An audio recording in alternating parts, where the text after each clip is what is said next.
Здравейте! Днес ще ви представя нов чай в нашата колекция жълти чайове.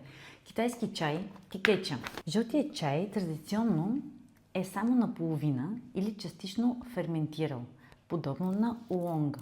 При него майсторът трябва да бъде толкова точен, наистина с голяма прецизност, да знае кога да спре точния момент на окисление.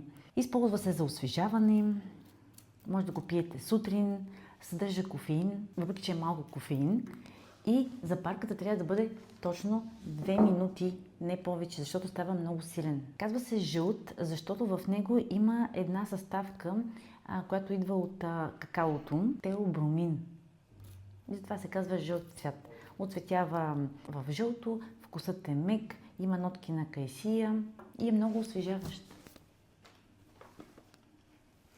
Заповядайте в Моменти БГ, за да видите всички видове жълти чайове, които имаме от Китай.